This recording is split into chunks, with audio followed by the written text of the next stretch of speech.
The blood-stained letter trembled in Willow Zane's hands as she backed away from the advancing outlaw, her heart pounding against her ribs like a trapped bird seeking freedom. The year was 1875, and the unforgiving Arizona Territory showed no mercy to a woman alone, especially one carrying evidence that could hang the most feared gang leader in the West. "Please," she whispered, her voice barely audible over the howling desert wind that whipped through the abandoned trading post. "Just make it quick." The outlaw, a man known only as the Scorpion, grinned through rotting teeth, his pistol aimed squarely at her chest. His eyes, dark as coal pits, narrowed with cruel amusement. "Oh, I don't think so, Miss Zane, not after you stole from me," he gestured to the letter in her hand. "That there's worth more than your life." Willow's back pressed against the rough-hewn wooden wall. There was nowhere left to run. 3 days of desperate flight from Tucson had led her here, to this forgotten outpost where she'd hoped to find passage northward. Instead, she'd found death waiting. "I'd rather die than let you continue hurting innocent people," she said, surprising herself with the steadiness of her voice. The Scorpion cocked his pistol. "That can be arranged." A sudden commotion outside caught his attention. The door to the trading post burst open, flooding the dim interior with harsh sunlight and the silhouette of a tall man. "Drop your weapon," commanded a deep voice. The Scorpion whirled, firing wildly. The stranger dove to the side with remarkable agility, rolling and coming up with his own pistol drawn. His shot hit true, and the Scorpion crumpled to the dusty floor with a look of permanent surprise etched on his face.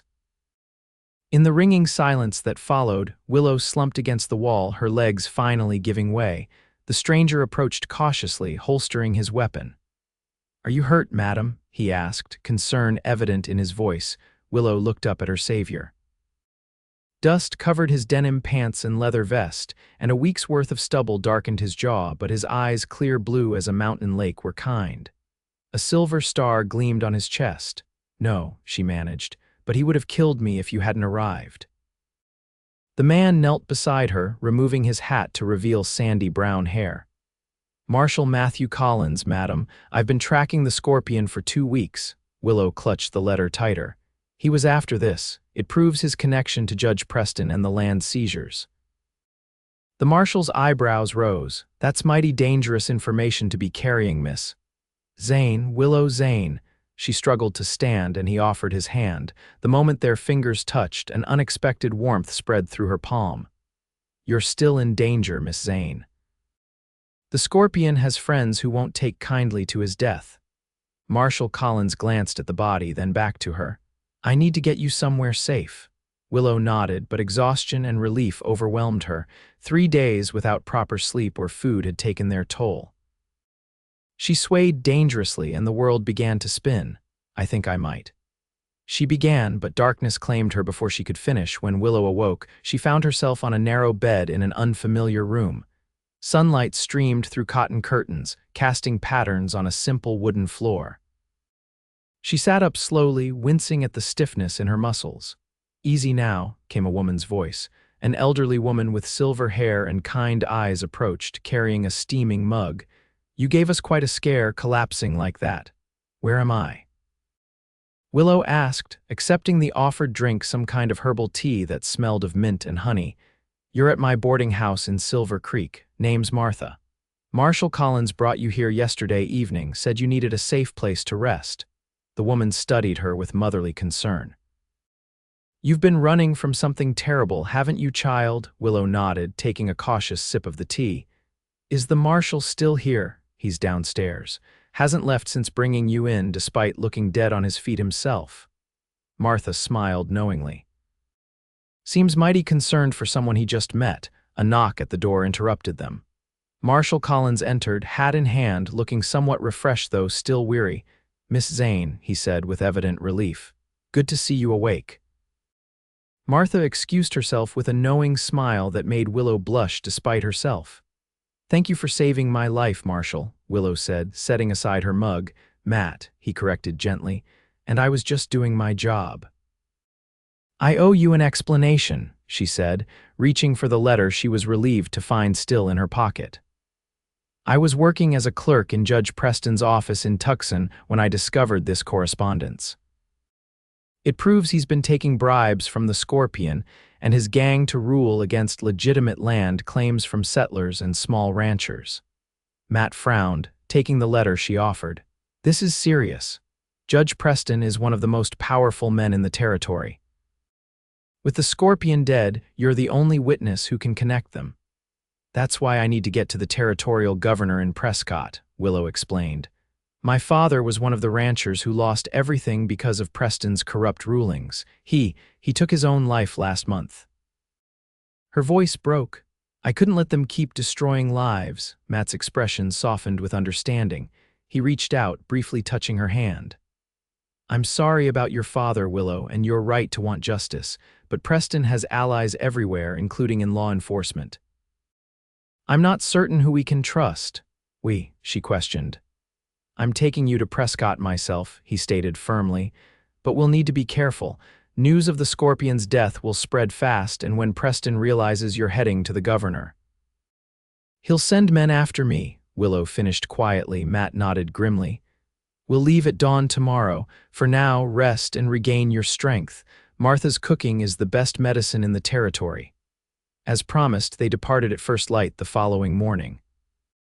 Matt had procured a horse for Willow, a gentle mare with a chestnut coat and supplies for their journey. It's about 5 days to Prescott if we push hard, Matt explained as they rode out of Silver Creek. We'll avoid the main trails where possible. Willow, wearing borrowed men's clothing for practicality, nodded in agreement.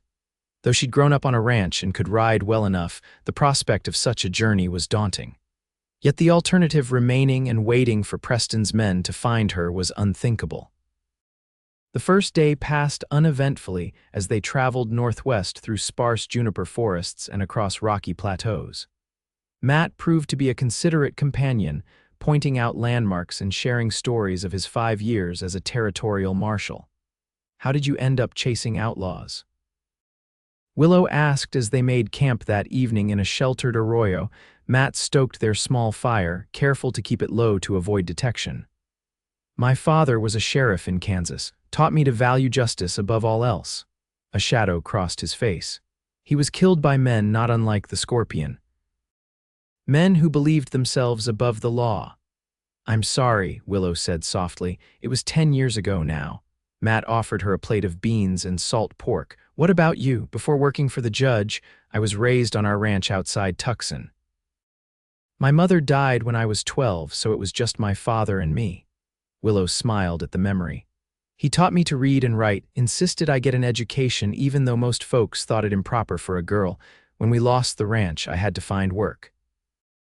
The clerk position seemed like providence at the time, until you discovered the truth, Matt observed. Willow nodded. I couldn't bear watching more families suffer the same fate as ours. They fell into comfortable silence, the crackling fire and distant coyote calls the only sounds in the vast night. Willow found herself studying Matt's profile, the strong line of his jaw, the thoughtful set of his eyes. There was something reassuring about his presence, a steadiness she hadn't experienced since her father's death. You should get some sleep, Matt said, catching her gaze. I'll take first watch, Willow nodded, suddenly self-conscious. She settled onto her bedroll, pulling her borrowed blanket tight against the cooling desert air. Matt, she said after a moment. Yes, thank you, not just for saving my life, but for believing me. In the firelight, she caught the hint of a smile. Get some rest, Willow. We have a long road ahead. The second day brought them into more rugged country. By midday, dark clouds had gathered over the distant mountains, promising an unseasonable storm. There's an old line shack about 2 hours north, Matt said, eyeing the horizon with concern. We'd best make for it before that weather hits. They increased their pace, and Willow could feel her mare's anxiety as thunder rumbled in the distance. The temperature dropped rapidly and the wind picked up, carrying the scent of rain. The first drops began to fall just as a small wooden structure came into view, nestled against a rocky hillside. They reached the abandoned shack moments before the skies opened in a torrential downpour. Perfect timing, Matt said as they led the horses inside. The single-room cabin was dusty but intact, with an old iron stove and crude furniture still in place. Seems we're not the first travelers to seek shelter here, Willow observed, noticing old coffee tins and other evidence of recent use. It's a known waypoint, Matt agreed, unsaddling the horses. Used by cowboys, prospectors, and occasionally lawmen like myself. Willow set about clearing the dusty table while Matt checked the stove and chimney. Finding them functional, he soon had a small fire going, the warmth gradually filling the cramped space. Outside, the storm intensified, rain lashing the windows and wind howling through the eaves. Willow couldn't help but feel grateful for the solid walls surrounding them, however humble the shelter. As evening approached, they shared a simple meal of jerky and hardtack, supplemented with coffee that Matt brewed on the stove. The close quarters made conversation inevitable, and Willow found herself sharing stories of her childhood that she hadn't spoken of in years. "My father would take me riding every Sunday after church," she recalled, smiling at the memory. "He said a person could find God more easily under an open sky than in any building made by men." "Sounds like a wise man," Matt said. He was, until losing the ranch broke something in him. Willow's smile faded. "I tried to help him see we could start again somewhere else, but he couldn't imagine a life beyond the land his father had settled." Matt nodded in understanding. "Land means something different out here. It's not just property, it's identity, legacy. What about your family?"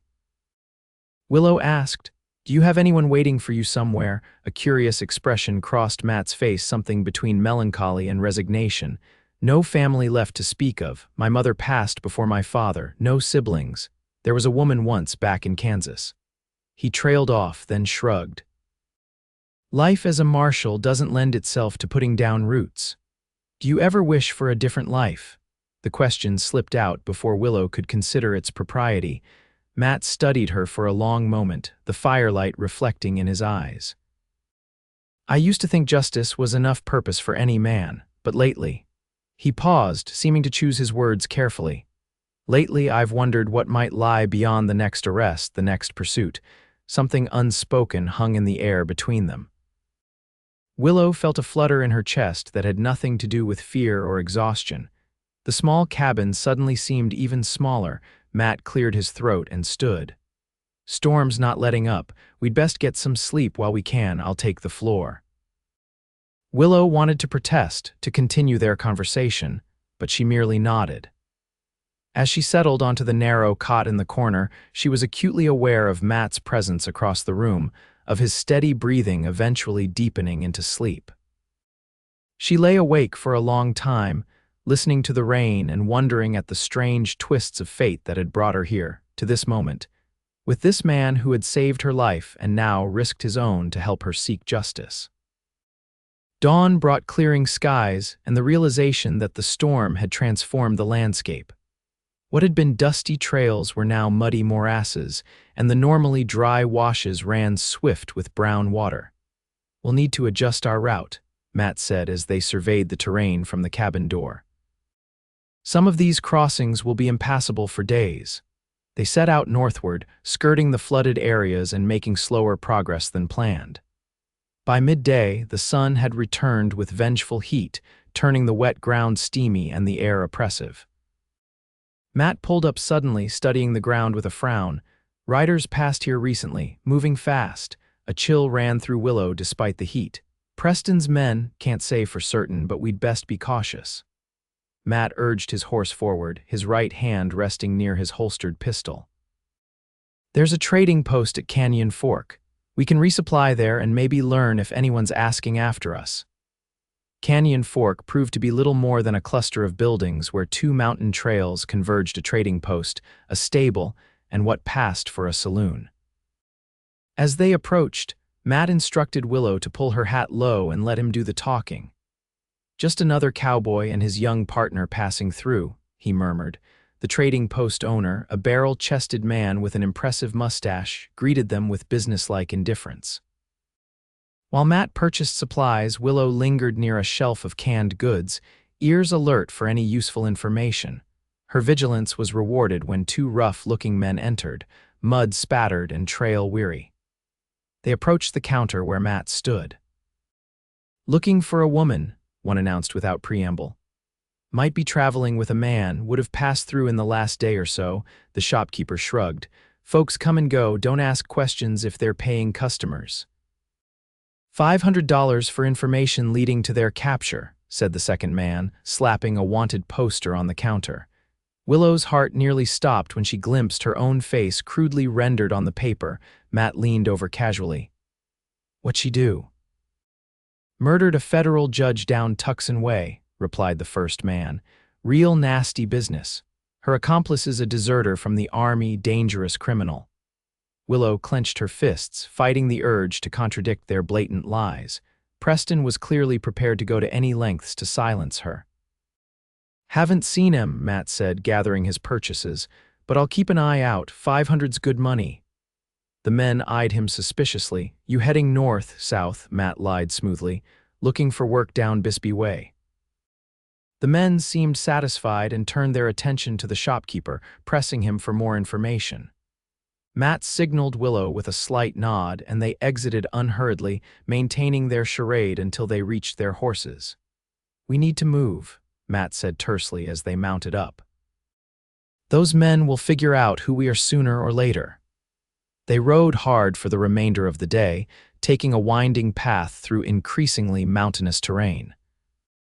Matt's knowledge of the backcountry proved invaluable as he led them along game trails and dry streambeds that would be difficult to follow. As dusk approached, they found shelter in a natural cave formed by a massive rock overhang. Matt insisted they forego a fire despite the cooling temperature. "We can't risk the smoke being spotted," he explained, distributing their cold supper of jerky and hardtack. "Those men back at Canyon Fork are hired guns. They won't give up easily with that kind of bounty at stake." Willow huddled in her blanket, the reality of their situation weighing heavily upon her. "I've put you in terrible danger, Matt. The wanted poster, they're accusing you of crimes you didn't commit." Matt's expression was resolute in the fading light. "I chose this path, Willow. Preston's corruption needs to be exposed regardless of personal risk." "But why?" she pressed. "You could have simply brought me to the nearest sheriff's office and washed your hands of the whole affair." For a long moment, Matt was silent, his gaze fixed on the darkening landscape beyond their shelter. When he finally spoke, his voice was low and earnest. "Because when I found you in that trading post, when you whispered 'kill me quickly' to that outlaw rather than surrender evidence that could save others, I saw something rare, courage, conviction." He turned to her, his eyes reflecting the last light of day. "How could I do any less than stand beside you?"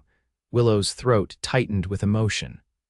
No one had looked at her that way before, as if she were someone extraordinary rather than just a rancher's daughter trying to honor her father's memory. "Besides," Matt added with the ghost of a smile, "a marshal who backs down from doing what's right isn't much of a marshal at all." They settled into a companionable silence as night fully descended. Despite the hardness of the ground and the anxiety of pursuit, Willow felt an unexpected contentment in Matt's company.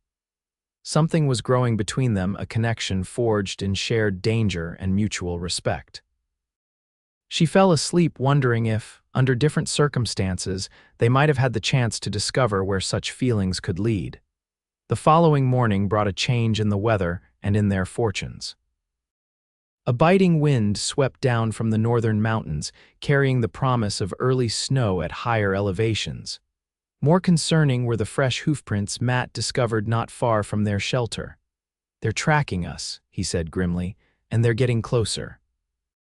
They abandoned their planned route, instead heading eastward through more densely forested foothills.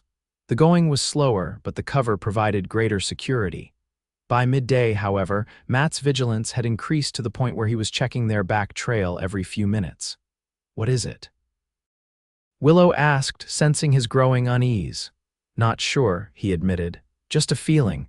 Been doing this long enough to know when something's not right." His instincts proved correct an hour later when the crack of a rifle shot echoed through the trees, followed by the splintering of bark inches from Willow's head. Matt reacted instantly, spurring his horse toward her and pulling her from her saddle in one fluid motion. They tumbled to the ground behind a fallen log as more shots rang out. "Stay down," Matt commanded, drawing his pistol. He fired twice in the direction of their attackers, then turned to Willow. "Are you hurt?" She shook her head, heart hammering. No, but the horses, their mounts had bolted at the gunfire, carrying with them most of their supplies and, more critically, their means of outpacing their pursuers. Matt's expression hardened. "We need to move on foot. Head for that ravine. I'll cover you."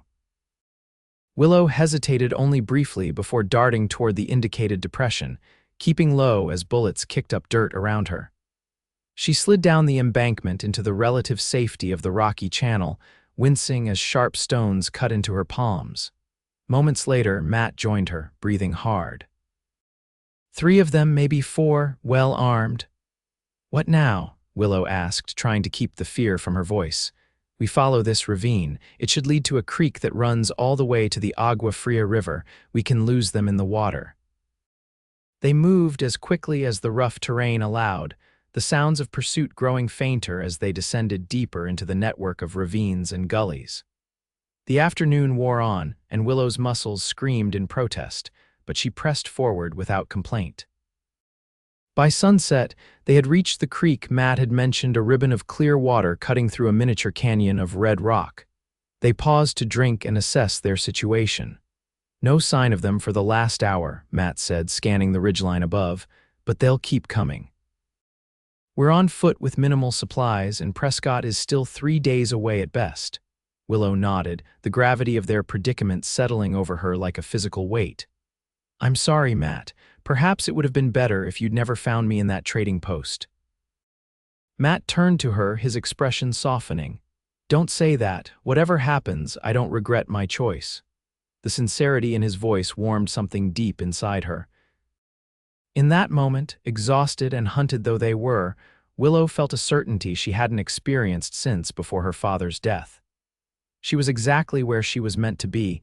They continued along the creek until full darkness made further progress too dangerous. Finding a small hollow beneath an overhang of rock, they huddled together against the increasing chill, sharing Matt's duster as a makeshift blanket. "Try to sleep," Matt urged. "I'll keep watch." "You need rest too," Willow protested. "I'll wake you in a few hours," he promised, though they both knew he likely wouldn't. Willow drifted into uneasy slumber, her dreams haunted by the sound of gunfire and images of Preston's cruel smile. She woke with a start some time later to find Matt still awake beside her, his arm protectively around her shoulders. "Nightmare?" he asked softly. She nodded, embarrassed by her weakness. "I keep seeing Preston's face. He looks so satisfied, as if he's already won." "He hasn't," Matt said firmly, "and he won't. Men like Preston are powerful because people are afraid to stand against them, but once someone does—" "They're no longer invincible," Willow finished. Matt smiled, a rare, full smile that transformed his features and made Willow's heart skip. "Exactly."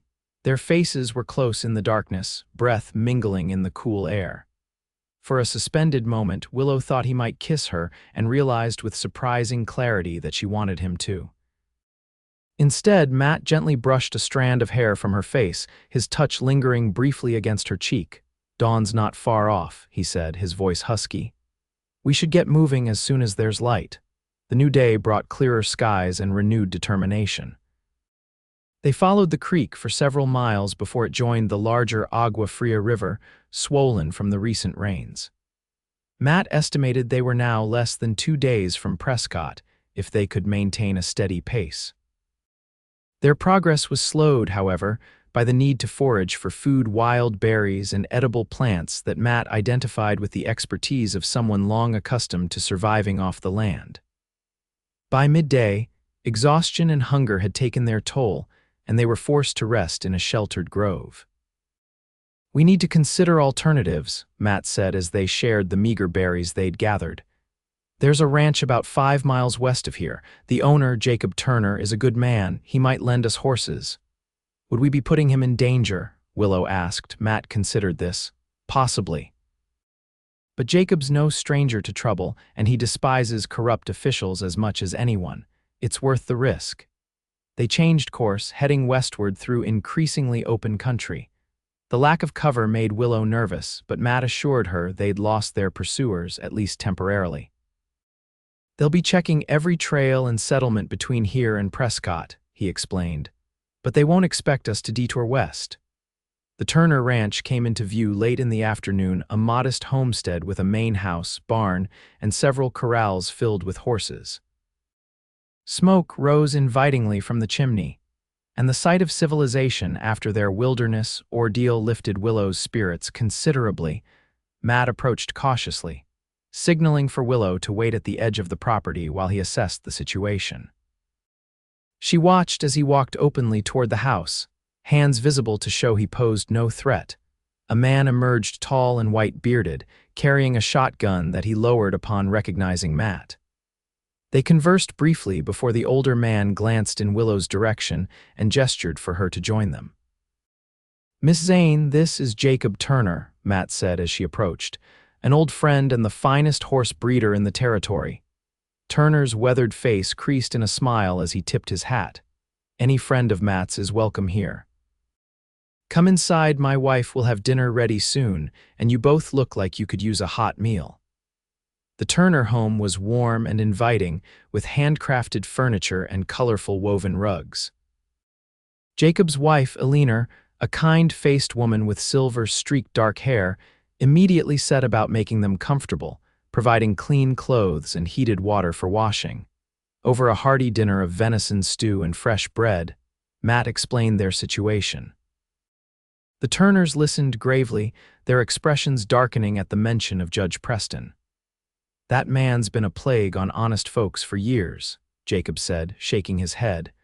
"Ruled against my neighbor in a water rights case last spring, a ruling that defied all logic and precedent. Now I understand why."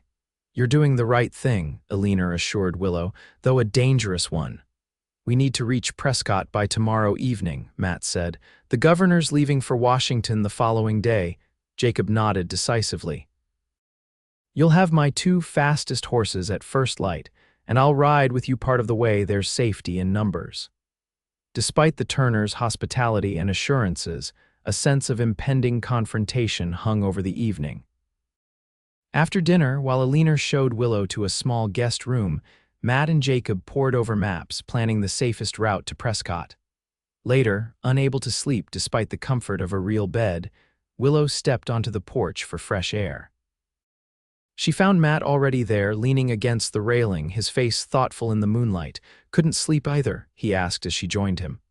"Too much on my mind," she admitted. "Tomorrow will decide everything." Matt nodded, one way or another. A comfortable silence settled between them, broken only by the distant howl of a coyote and the gentle creaking of the windmill in the yard. "What will you do after?" Willow asked eventually. "When this is over?" Matt considered the question. "Depends on how it ends, I suppose. If we succeed, there will be investigations, trials. My testimony will be needed." He paused. "And after that, I'm not certain." "Will you continue as a marshal?" He turned to face her, his expression unreadable in the shadows. "That depends on whether I have a reason to settle somewhere." The implication hung in the air between them, unspoken but unmistakable. Willow's pulse quickened. "And you?" Matt asked. "What will Willow Zane do once justice is served?" She hadn't allowed herself to think beyond their immediate goal. The future had seemed too uncertain, too contingent on survival. But now, standing beside this man who had risked everything for her for justice, she found herself imagining possibilities.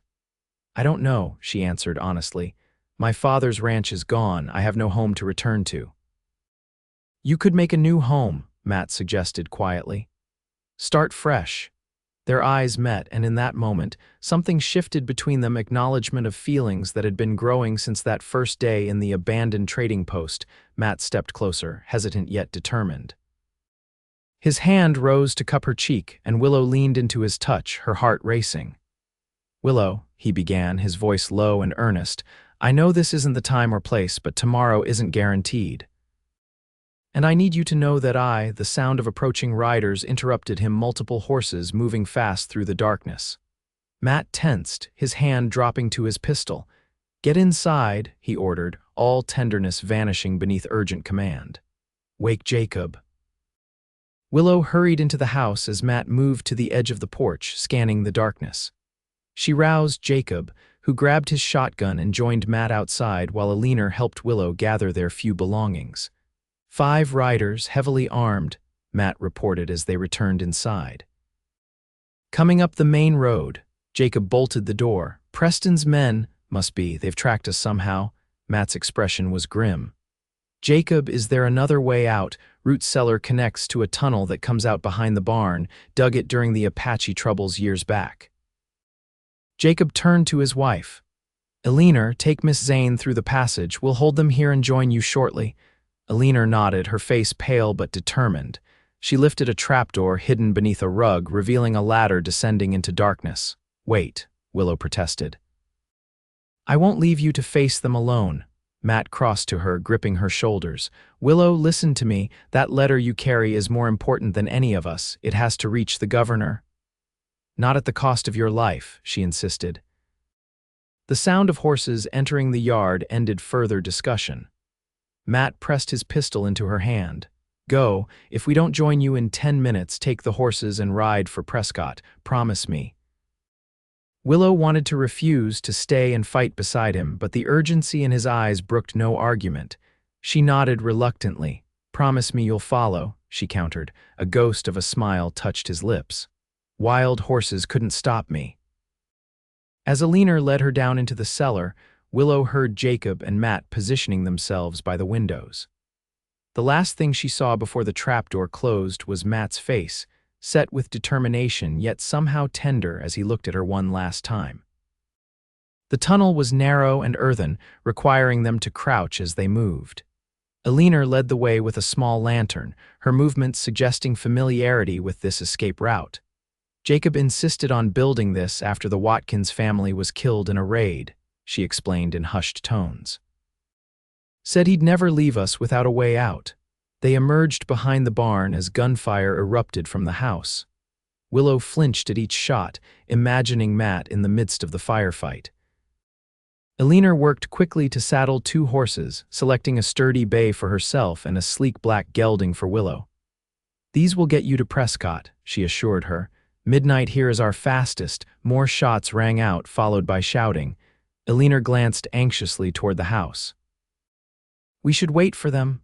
Willow checked Matt's pistol, ensuring it was loaded. "If they don't come soon, I'm going back." The minutes stretched interminably.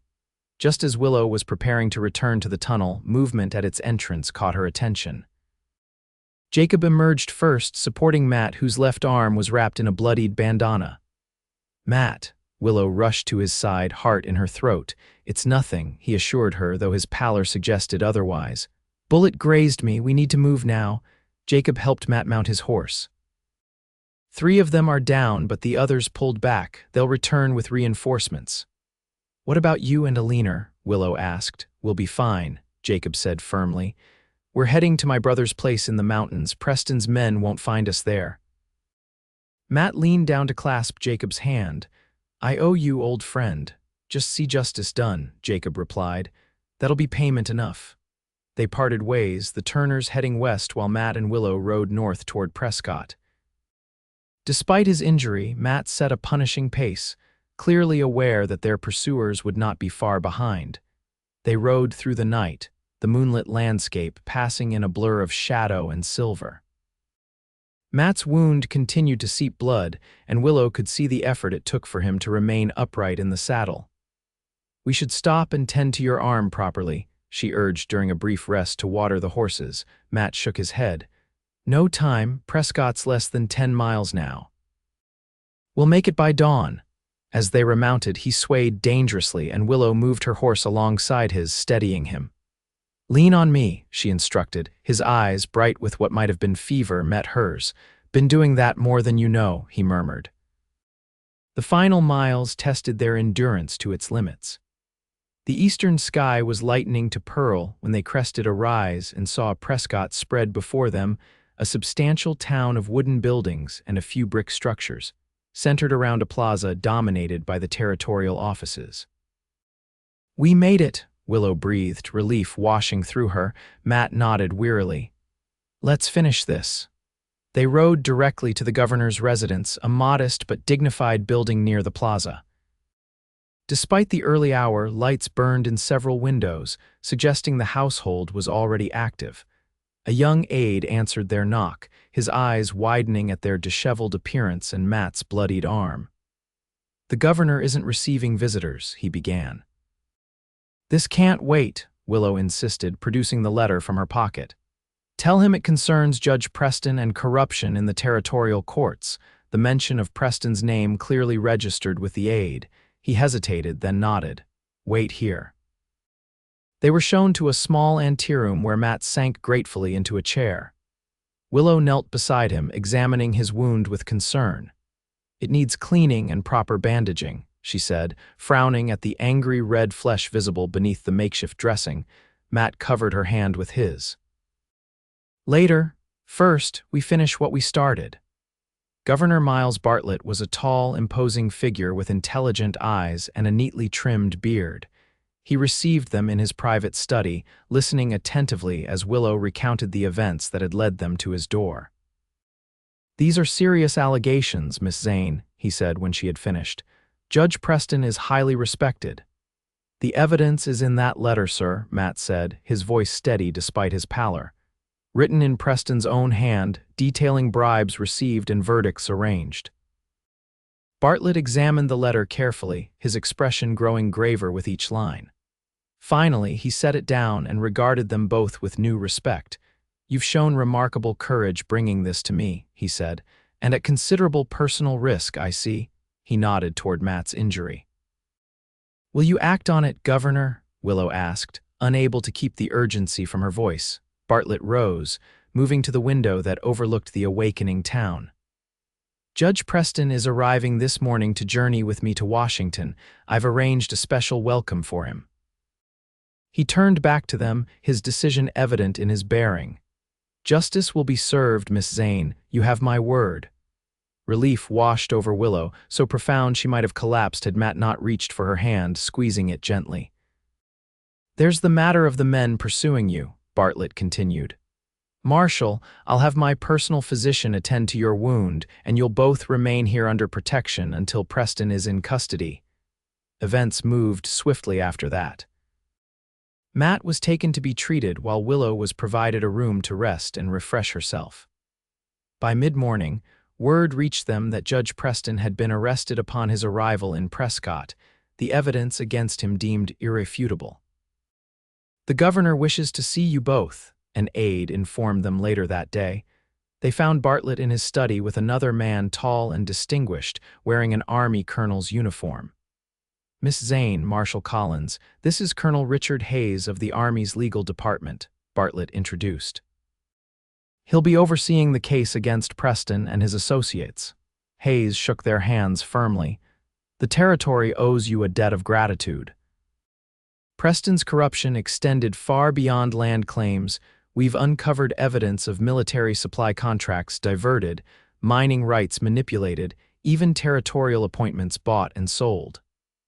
What about the Scorpion's remaining men? Matt asked. Warrants have been issued, Hayes assured him. Several are already in custody, the rest will be hunted down. Bartlett leaned forward, his expression earnest. The question now is what comes next for you both. Miss Zane, I understand you have no family or property remaining in Tucson, Willow nodded, uncertain where this was leading. The territorial administration always needs capable, honest people, Bartlett continued. I'd like to offer you a position in my office assistant to my chief clerk. The salary is modest but fair. Willow blinked in surprise. Thank you, Governor, that's most generous. Bartlett turned to Matt. And you, Marshal Collins. Your actions exemplify the highest standards of law enforcement.